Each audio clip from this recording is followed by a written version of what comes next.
back to our theme, AI versus human intelligence. Who wins the future? Does the absence of ego make AI more efficient, or does human emotion and intuition give us an advantage? As we move forward, let's keep the contrast in mind. Now, moving on to our second speech, we have Shambhu Sinha as an evaluator. So, Shambhu is a Toastmaster from HSR Club. He joined Toastmaster 5 months ago, and he is already making great stride in his journey. By profession, he is an architect in financial IT product with over 2 decades of experience, currently driving innovation and solution in his field. Let's welcome Shambhu to introduce the speech objective.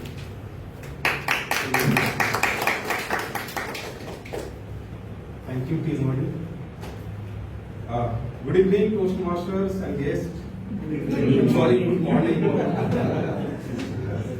Good morning, and special good morning to my targeted speaker, Mr. Toastmaster Kundan.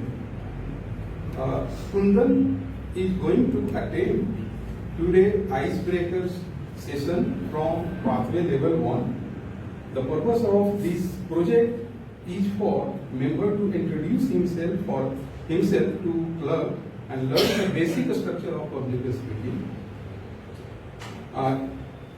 In addition, I would like to mention he is going to break the egg to make the omelette. Timer, please note. Since he is attempting icebreaker speech, his timing will be 4 to 6 minutes only. And I'm not sure, as a customarily he is trying first icebreaker speech, so we should give a standing ovation once he finishes the speech. All the best to Toastmaster Kundan. You are going to rock on the stage. So the icebreaker speech is always special because it marks the beginning of an exciting journey of growth and confidence in public speaking. So our next speaker is Kundan. So his speech title is first one. Once again, his speech title is first one. Please put your hands together for Kundan.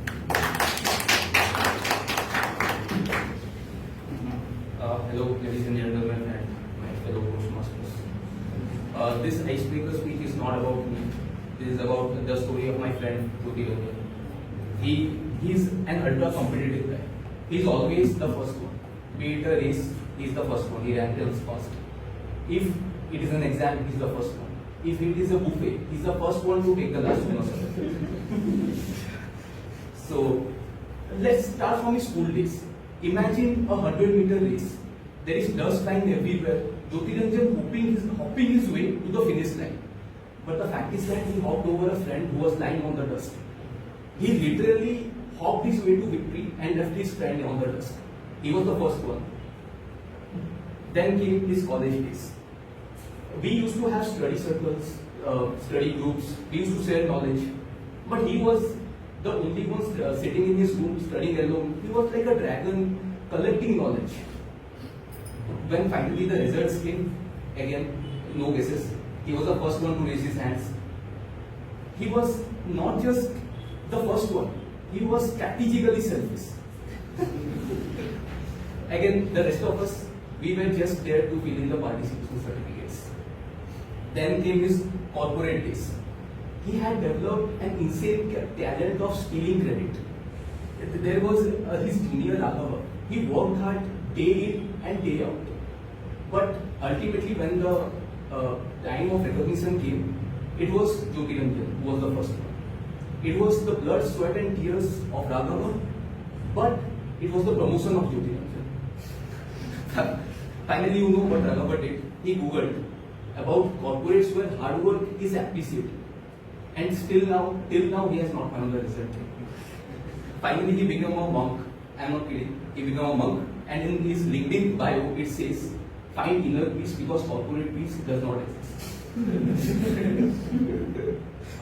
Finally, sadly, my friend Jyotiranjan had a cardiac arrest, and even in death, he was the first one. Finally, he went to God in heaven, and God said, Okay, Jyotiranjan, tell me what you have in your mind. He said, I have a lot of complaints for. But God said, I know that. But tell me what you have in mind. Then Jyoti said, God, my entire life has been spent in trying to be the first one. I think I am missing something. Can you send me back and give me a chance to fix what I have broken? God said, okay, fine. But this time you should not cheat. Then Jyoti said, what's life without a little competition? We cannot make an omelette without breaking eggs. Then God said, fine, I am going to give you a time travel boon, but this time if you hop over a friend, you are not, I will revoke your afterlife numbers. Then Jyotiranjan came back. Again there was a school race. This time Jyotiranjan lent his hand to the friend who had fallen. He was not the first one this time, but he was the first one to lend a hand. Progress, right? Then came his college days. This time Jyotiranjan helped his friends understand the concepts.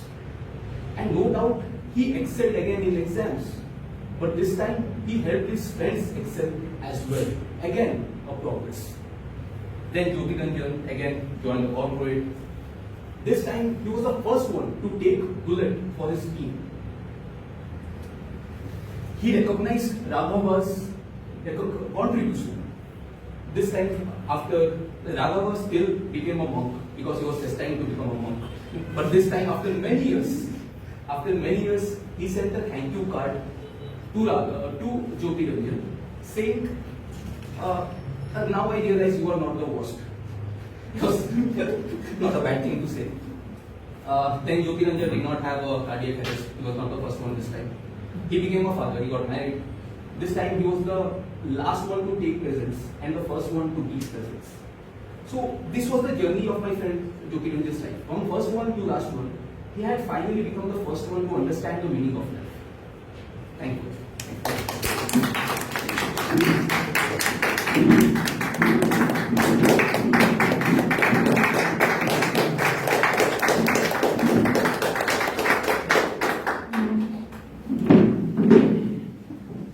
That speech contains some dark humor, which is getting back from internet.